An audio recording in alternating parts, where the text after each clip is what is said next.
Hello friend, आज हम लोग फंडामेंटल राइट के बारे में पढ़ेंगे और ये 8th क्लास में है। इसके अलावा कंपटीशन में भी दिया हुआ है, तो आज हम लोग इसको अच्छी तरह से पढ़ते हैं। ठीक है, फंडामेंटल राइट पढ़ने के पहले कॉन्स्टिट्यूशन के बारे में, संविधान के बारे में कुछ जरूरी बातें को चर्चा कर लेते हैं। इसके पहले हम ये बता देते हैं कि जो कॉन्स्टिट्यूशन है ये हम लोगों का 26 जनवरी 1950 को लागू हो गया था, जैसा कि आपको ये चीज पता होगा।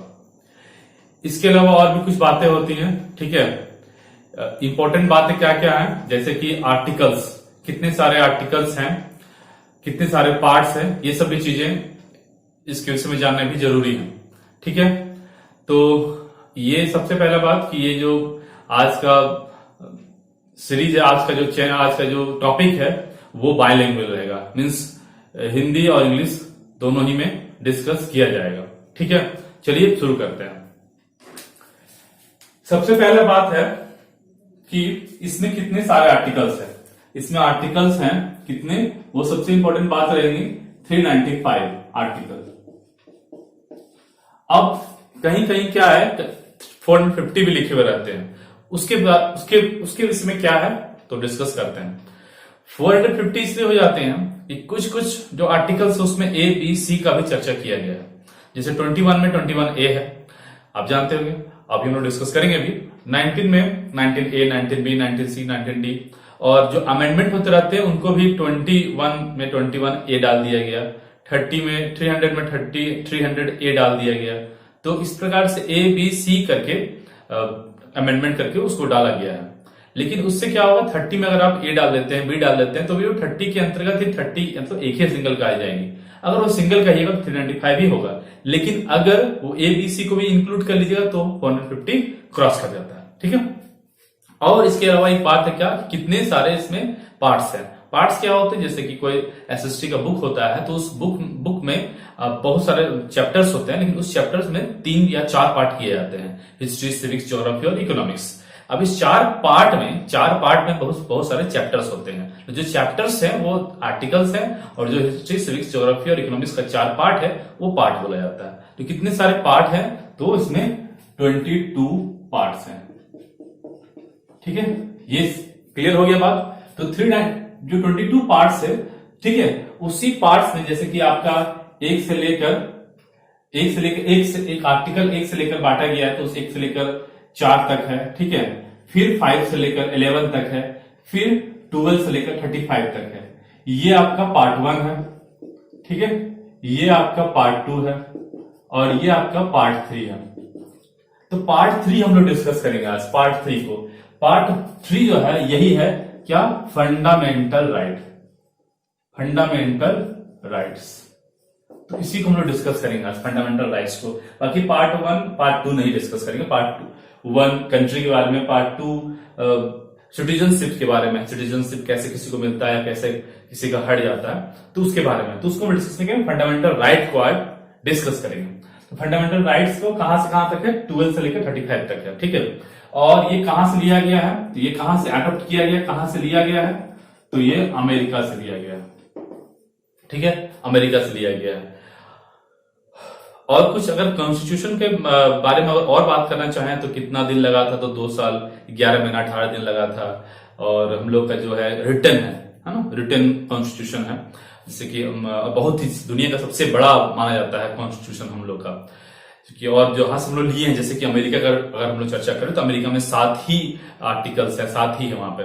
हम लोग का 395 है, और भी देश का बहुत ही कम है, हम लोग सबसे ज्यादा में आता है। ठीक है, इसके बाद आता है बात कि फंडामेंटल राइट में कौन कौन से आते हैं। तो इसके अभी हम लोग का फंडामेंटल राइट में कितने सारे, उसमें सब यूनिट्स हैं, उसमें फंडामेंटल राइट में कितने सारे हम लोग के फंडामेंटल राइट कितने हैं। तो फंडामेंटल राइट जो है वो अभी फिलहाल 6 है फंडामेंटल राइट। लेकिन जब बना था उस टाइम कितना था, तो एट टाइम है ना, मतलब 1950 के पास जब बना था तो उस टाइम कितना था, तो 7 था। कितना था, 7 था। ठीक है, तो किसको हटा लिया गया, हम पढ़ते हैं कि किसको हटा लिया गया। तो जो 7वां नंबर था, 7वां नंबर का था, 7वां, जिसको हटा लिया, राइट टू प्रॉपर्टी था। ये क्या था, राइट टू प्रॉपर्टी। अब ये राइट टू प्रॉपर्टी जो हट गया, ये अब कहां पे आ गया, किस जगह पे राइट टू प्रॉपर्टी है। तो ये मतलब पहली बात कि कब ये हटा था, ठीक है, तो 1978 में 44वां मतलब 44वां या 44th अमेंडमेंट हुआ था। अमेंडमेंट, ठीक है, अमेंडमेंट हुआ था। अमेंडमेंट या उसको बोल सकते हैं संशोधन हुआ था, ठीक है, संशोधन, हिंदी इंग्लिश दोनों में कोशिश कर रहे हैं, ठीक है। तो 44वां अमेंडमेंट में संशोधन 1978 हुआ था, उसके तहत ये 7वां जो राइट टू प्रॉपर्टी था उसको हटा दिया गया। और ये कहां पे अभी पहली बात की ये 7वां था, पहली बात ये क्या थी कि 7वां था, मतलब 7 जो फंडामेंटल राइट्स थे उसमें 7वां नंबर में था। इसके अलावा आगे हम लोग पढ़ेंगे तो इसके अलावा 19 का क में भी इसका चर्चा था, 19 का क में भी राइट टू प्रॉपर्टी का चर्चा था। 19 में आर्टिकल नंबर 19, ये क्या है, आर्टिकल नंबर है, ठीक है। तो आर्टिकल नंबर 19 में था और अलग से फर्स्ट 7 पार्ट है, 7 पार्ट, उस 7 पार्ट में 7 जो पार्ट है, 7 पार्ट अभी लिख दे रहे हैं, उस 7 पार्ट में से एक 7वां पार्ट हट गया, 6 पार्ट हो गया। अब 6 पार्ट में जो सेकंड पार्ट आता है जिसमें कि राइट टू फ्रीडम बोला जाता है, उस राइट टू फ्रीडम में 19 का जो क था वहां से हटा के वहां भी राइट टू प्रॉपर्टी लिखा हुआ था, वहां से हटा दिया। जब हम लोग पढ़ेंगे डिटेल्स में तो उसमें बताएंगे कहां पे था और कहां मतलब हट के कहां हो गया, वो तो अभी बता देंगे कि हट के कहां हो गया। तो 300 का क में चला गया है। अब ये राइट टू प्रॉपर्टी जो है ये लॉ के अनुसार चला गया, मतलब कानूनी अधिकार में आता है, ठीक है। अब ये चीज हो गया हम लोग का। इसके बाद जो इंपॉर्टेंट रहेगा वो जो इसके बाद डिटेलिंग है, ये तो आपका बेसिक्स हो गया, ठीक है। बेसिक्स क्या हुआ डिवाइड कर लेते हैं। 395 आर्टिकल्स है, 22 पार्ट में डिवाइडेड है 395 आर्टिकल्स का। जैसे 3 पार्ट हम डिस्कस किए हैं, आपको 1, 2, 3, थर्ड पार्ट आज डिस्कस काफी डिटेल्स में करना है। लेकिन उसके पहले हम लोग कहां से अडॉप्ट किया गया, अमेरिका से। फंडामेंटल राइट कितने हैं, 6 हैं। 7 पहले हुआ करती थी मतलब जब बने थे तब, लेकिन 1978 में हटा दिया गया। ये 44th नंबर का अमेंडमेंट था, संशोधन था। और इसमें 19 क में भी था ये चीज लिखा, उसको वहां से दोनों जगह से हटा दिया गया। और कहां पर ला दिया गया, कहां पर चला गया है अभी फिलहाल, तो ये 300 का क में चला गया है, ठीक है। इतना काफी इसके बारे में हम लोग को।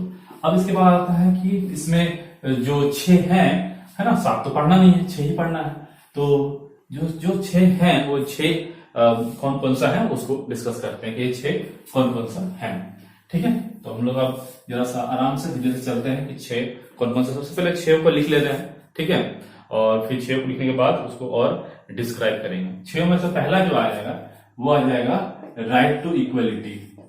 Right to equality, right to equality, ठीक है। इसको हिंदी में लिख देते हैं समानता का अधिकार, समानता का अधिकार, ठीक है। इसके बारे में और भी काफी डिटेलिंग इसके अंदर भी इसको और भी इलेबोरेट किया गया है। लेकिन हम लोग पहले टॉपिक को समझ ले रहे कम से कम, ठीक है। उसके बाद है right to freedom, right to freedom, ठीक है। थर्ड नंबर आ जाता है first right to equality, right to freedom.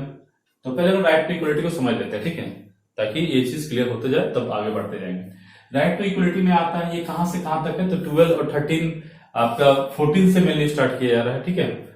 14 से 12 में आपका 12 हो गया, या फिर 35 के 33, 34 ये सब में बताया गया है कि फंडामेंटल राइट जो है वो उसमें कुछ रिस्ट्रिक्शन है, उसके बारे में चर्चा किया गया है। और फंडामेंटल राइट के बारे में जो उसका रक्षक कौन है या डायरेक्टिव प्रिंसिपल से ये कैसे डिफरेंट है, ये कहां पर इसको इसके बारे में केस किया जा सकता है सुप्रीम कोर्ट में, तो इसके बारे में डिस्कस किया गया। तो उसको हम लोग उतना डिटेल में नहीं जा रहे हैं, अभी हम लोग चर्चा कर रहे हैं 14 से, ठीक है। 14 से स्टार्ट कर रहे हैं, 14 से लेकर आर्टिकल हालांकि 12 से लेकर 35 तक है, फर्स्ट में बताया था, लेकिन 12 और 13 नहीं, 14 से हम लोग डिस्कस कर रहे हैं, ठीक है।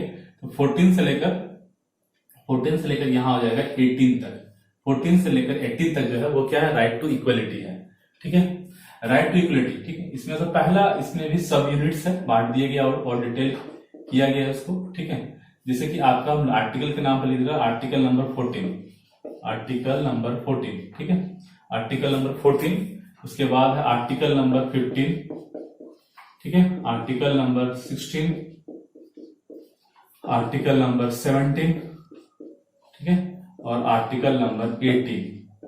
यहां तक ये आ जाएगा इसका यूज, 14, 15, 16, 17, 18। और उसके बाद फिर हम लोग राइट टू फ्रीडम को बाद में डिस्कस करेंगे, ठीक है। राइट टू फ्रीडम को हम लोग बाद में डिस्कस करेंगे, पहले इसको समझ ले रहे हैं। पहला इसके बाद फिर हम लोग का आएगा राइट टू फ्रीडम, ठीक है, राइट टू फ्रीडम, ठीक है। तो पहले इसको डिस्कस कर ले रहे राइट टू इक्वलिटी को, ठीक है, समानता का अधिकार। तो इसमें जो पहला आ जाएगा 14 नंबर, तो ये क्या है 14 नंबर, है ना। तो इक्वलिटी, इक्वलिटी बिफोर लॉ, इसको याद भी करते हैं ना, मेन है क्या है इसको याद करना, ठीक है।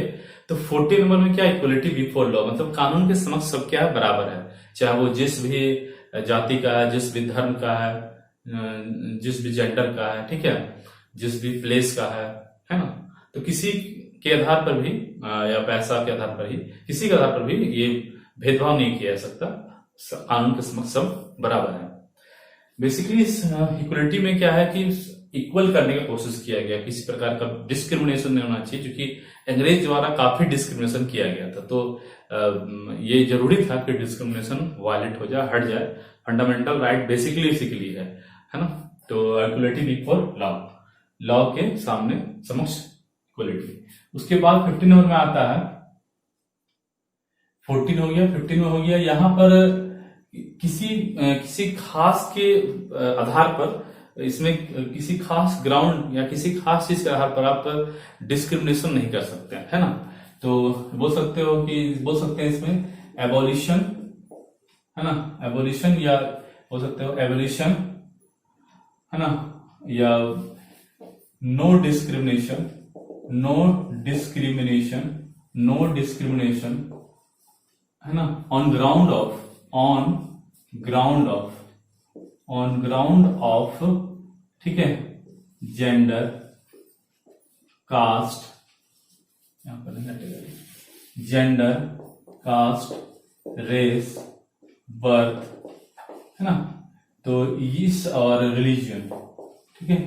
तो ये 5 के आधार पर, कौन कौन सा 5 हो गया, 5 हो जा रहा है ये आपका जेंडर, कास्ट, रेस, बर्थ, कहां पे जन्म हुआ, और रिलीजन, इन सभी के आधार पर किसी प्रकार का डिस्क्रिमिनेशन नहीं किया जा सकता, ठीक है, नहीं किया जा सकता। उसके बाद 16 नंबर आर्टिकल में चलते हैं। 16 नंबर आर्टिकल भी इक्वलिटी करने की कोशिश किया गया है। यहाँ पे भी क्या है कि अपॉर्चुनिटी जो मिलता है जॉब में, ठीक है, पब्लिक एम्प्लॉयमेंट में, सरकारी जॉब में सभी को बराबर मिलेगा, ठीक है, सभी को बराबर मिलेगा। इसी के तहत रिजर्वेशन का प्रावधान किया है। रिजर्वेशन मीन्स क्या हो गया कि किसी खास को रिजर्व कर देना सीट को। तो ये बेसिकली इसलिए किया गया कि कुछ शेड्यूल्ड कास्ट या शेड्यूल्ड ट्राइब कुछ पीछे थे, नीचे थे, तो उनको अपॉर्चुनिटी अगर मिलता है तो वो पीछे रह जाएंगे, बराबर नहीं है वो, तो इसलिए अपॉर्चुनिटी दोनों को बराबर मिले, इसलिए उनको रिजर्व कर दिया गया, ठीक है। तो रिजर्वेशन अम्बेडकर के द्वारा स्टार्टिंग में किया गया, तो उसके पीछे उद्देश्य था कि वो अगर कोई भी पब्लिक एम्प्लॉयमेंट या सरकारी जॉब निकालता है तो उन लोग काफी पीछे हैं, तो उनको उठाने के लिए ये चीज किया गया, ठीक है, ताकि उनको अपॉर्चुनिटी और लोगों के साथ साथ उनको भी अपॉर्चुनिटी बराबर मिले, ठीक है, इसलिए रिजर्वेशन का प्रावधान किया गया था 330 में। तो ये आर्टिकल नंबर 16 में आता है, ठीक है। तो इसमें है इक्वलिटी, इसमें आ जाएगा equality, equality on basis of government job बोल सकते हैं आप इसमें, या पब्लिक एम्प्लॉयमेंट बोल सकते हैं, पब्लिक एम्प्लॉयमेंट, ठीक है, पब्लिक एम्प्लॉयमेंट में सबको इक्वलिटी मिले, है ना, equality on basis of public employment, या इक्वल अपॉर्चुनिटी, अपॉर्चुनिटी बोल सकते हैं, इक्वल अपॉर्चुनिटी, अपॉर्चुनिटी, है ना, on basis of public employment. 14, 15, 16, 17, ठीक है, यहाँ काफी लंबा हो जा रहा है ये, है ना। 17 नंबर आर्टिकल में क्या रहेगा, तो 17 नंबर आर्टिकल में हो जाएगा abolition of untouchability, abolition of untouchability, ठीक है, अनटचेबिलिटी मीन्स अस्पृश्यता था, जो छुआछूत जो होता था पहले, उसको हटा देगा। काफी नियम बना हुआ है इसके लिए, काफी कानून है, लेकिन यहाँ पर चर्चा कॉन्स्टिट्यूशन में, संविधान में यहीं पर आर्टिकल नंबर 17 में, ठीक है। इसके बाद आता है आर्टिकल नंबर 18। आर्टिकल नंबर 18 क्या बोलता है, ये बोलता है एबोलिशन ऑफ, ये भी एबोलिशन ही है। एबोलिशन मीन्स क्या हो जाएगा, इसका हिंदी में हम लोग बता दे रहे हैं, डिस्कस तो कर ही रहे हैं। एबोलिशन ऑफ टाइटल, एबोलिशन होता है हटा देना, एबोलिशन ऑफ टाइटल, टाइटल को हटा दिया गया।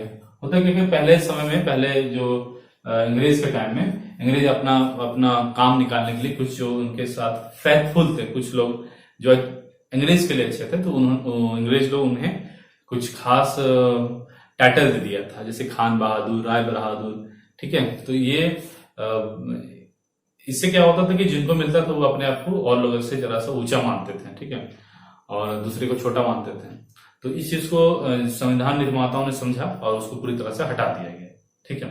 तो अब किसी को ऐसा टाइटल नहीं मिल सकता। लेकिन इसमें कुछ बात है, जैसे कुछ आर्मी का अगर कोई है, आर्मी का जो अफसर होता है उनको ब्रिगेडियर, मेजर, जनरल ये सब दिया जाता है, तो वो नहीं हटाया गया। मतलब इससे पढ़ाई का चीज को, मतलब स्टडी को, जैसे पढ़ाई में भी डॉक्टर का उपाधि मिलता है, एमबीबीएस का, सीए का, तो पढ़ाई का क्षेत्र को और आर्मी का क्षेत्र को, इन दो क्षेत्र को इससे बाहर रखा गया, ठीक है।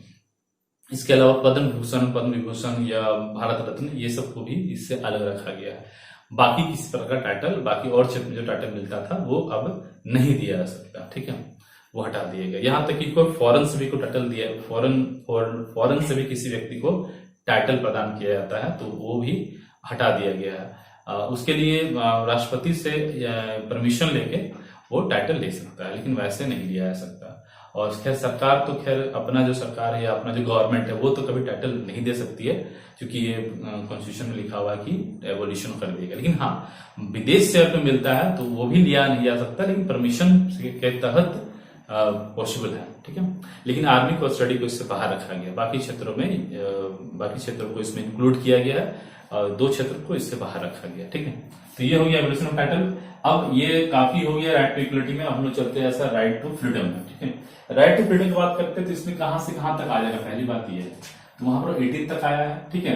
तो यहाँ पर 19 आ जाएगा, 20 आ जाएगा, ठीक है, 21 आ जाएगा और 22 आ जाएगा। मीन 4 पे यहाँ पे भी होगा। यहाँ पे कितना हो गया, 5, यहाँ पर 4, ठीक है, 19। तो पहले समझते हैं हम लोग मतलब राइट टू फ्रीडम में 19 नंबर समझते हैं, आर्टिकल 19, ठीक है। तो आर्टिकल 19 को पहले समझ लेते हैं, ठीक है। तो आर्टिकल 19 भी काफी कर दिया गया, जैसे कि 19A, फिर इसमें B, फिर इसमें C, फिर इसमें D, फिर इसमें E, है ना। F को हटा दिया गया है, F ये जो है ये हट गया है। यही हम बताए थे फर्स्ट में ही कि राइट टू प्रॉपर्टी जो था यही पे था, राइट टू प्रॉपर्टी की जो हटा दिया गया है वो यहीं पर पहले था, अब इसको हटा दिया गया, ठीक है। अब ये हट चुका है। EFG यहाँ पर आ जाएगा फिर, ठीक है, EFG आ जाएगा। अब इसको याद करने की कोशिश करते हैं, ठीक है। ABCDEF हट गया और G। इसमें क्या है, मेन रूप से यहाँ पर फ्रीडम ऑफ स्पीच हो जाएगा, है ना। F से लिख दे रहे हैं freedom of speech and expression, है ना। सबसे पहले क्या होता है कि आप कुछ बात है आपका, तो आप उसको क्या करेंगे, पहले आप उसको बोलेंगे, सबसे पहले बोलेंगे, एक्सप्रेस करेंगे, समझाने की कोशिश करेंगे। तो वो वही लिखा हुआ है, राइट ऑफ स्पीच और फ्रीडम, या फिर एंड एक्सप्रेशन बोल सकते हैं उसको, एंड एक्सप्रेशन, ठीक है। बोलने का अधिकार आपको मिला हुआ है यहाँ पर। अब बोलने का अधिकार मिल गया, अब बोल रहे हैं आप, ठीक है। तो उसके बाद क्या कर सकते हैं आप एक मीटिंग कर सकते हैं, ठीक है, मीटिंग कर सकते हैं, मीटिंग करने का, ठीक है, मीटिंग करते हैं, सभा करते हैं, ठीक है, गैदर्ड होते हैं कहीं पे, ठीक है, मीटिंग कर सकते हैं। अब मीटिंग भी किया, मान लीजिए कि आप सिंपल सा कहानी की तरह याद करने की कोशिश करें कि आप जो है पहले कुछ बातों को रखें, बोले तो बातों को नहीं माना गया, तो क्या किया आप, मीटिंग की, लोगों को बुलाएं, ठीक है, तो भी नहीं माना गया। उसके बाद क्या कीजिएगा, आप एक ऑर्गेनाइजेशन बना दीजिएगा। चलिए कि नहीं बात मान रहे थे, हम लोग एक ऑर्गेनाइजेशन बनाएंगे, ठीक है। ऑर्गेनाइजेशन हो सकता है ट्रेड, बिजनेस, किसी प्रकार का भी ऑर्गेनाइजेशन बना सकता है, ये आपका फंडामेंटल राइट्स है, ठीक है। और एक बात और है कि ये फंडामेंटल राइट्स है, ये कभी किसी कारण से हटा दिए जाते हैं, जैसे कि अगर नेशनल इमरजेंसी लग गया, नेशनल इमरजेंसी में 20 नंबर आर्टिकल और 21 नंबर आर्टिकल रहता है, तो वो आर्टिकल आगे पढ़ेंगे हम लोग, 20 नंबर आर्टिकल क्या है, फिर 21 नंबर आर्टिकल क्या है, तो ये रहता है। बाकी सारे फंडामेंटल राइट खत्म हो जाते हैं जब नेशनल इमरजेंसी लगता है। आपको पता होगा नेशनल इमरजेंसी देश में एक बार लग चुका है, तो उसमें हट जाता है। इसके अलावा भी स्टेट अगर चाहे तो कुछ रिस्ट्रिक्शंस लगा सकते हैं, अगर उन्हें लगता है कि इससे देश को क्षति पहुंच सकता है या देश के लिए खतरा हो रहा है, तो वो लगा सकता है, उसमें किस तरह का रिस्ट्रिक्शन कर सकता है अगर लगता है तो। जैसे कि मान लीजिए कहीं आप मीटिंग कर रहे हैं, लेकिन उस मीटिंग्स में से किसी का भावना के साथ खिलवाड़ हो रहा है या देश का शांति भंग हो सकता है, तो वो मीटिंग को रोक सकता है। ठीक है, इसीलिए तो पहले पुलिस की इजाजत लेना पड़ता है ना, ताकि ये प्रूफ किया जाए कि ऐसा कुछ बात नहीं है। ठीक है, तो अब याद करने के लिए क्या था, पहला आपका था स्पीच, है ना। स्पीच आप बोल सकते हैं अपना जो भी भावना है, लेकिन इसमें भी कुछ रिस्ट्रिक्शन है, पता ही है कि इससे मानहानि का जो केस हो जाता है, मतलब सोच के इसमें भी करना है काम। इसके बाद मीटिंग्स है, मीटिंग कर सकते हो, ऑर्गेनाइजेशन अपना बना सकते हैं। ठीक है, अब ऑर्गेनाइजेशन बना लिए, ठीक है, इसके बाद आप कहीं भी देश में जा सकते हैं। ठीक है, मतलब बोल सकते हैं शॉर्ट लीजर अपनी तरह से अपना लैंग्वेज में लिखना है, ताकि गो एनी प्लेसेस ना, go any place of country या गो एनी स्टेट बोल सकते हैं। ठीक है, स्टेट जा सकते हैं, उसके बाद स्टेट चले गए, किसी भी स्टेट यहां से वहां चले गए, मान लीजिए आपका बात नहीं सुन रहा, दिल्ली चले गए। ठीक है, फिर वहां पर आप बस भी सकते हैं। ठीक है, टू लिव मतलब रहना, लिव मतलब छोड़ना नहीं, रहना। ठीक है, to live any place, to live any place. हालांकि यहाँ पहले एक रिस्ट्रिक्शन था कश्मीर में, लेकिन अब तो वो हट चुका है, 370 हट चुका है आर्टिकल। तो to live any place of country, ये बेसिकली इसलिए किया गया ताकि देश में सबको लगे कि हाँ देश पूरा अपना ही है, अपना देश है, इसका एक फीलिंग्स है। और last chapter to do any job, to do any job, इसमें तो रिस्ट्रिक्शन रहेगा ही ना, हर तरह का जॉब नहीं कर सकते, जो कि क्रिमिनल टाइप का जॉब। ठीक है, या जिससे देश को खतरा हो, तो टू डू एनी जॉब। ठीक है, यहाँ पर तो ये 19 हम लोग का क्लियर हो गया। ठीक है, अब धीरे धीरे हम लोग आगे बढ़ते हैं, इसको याद भी कर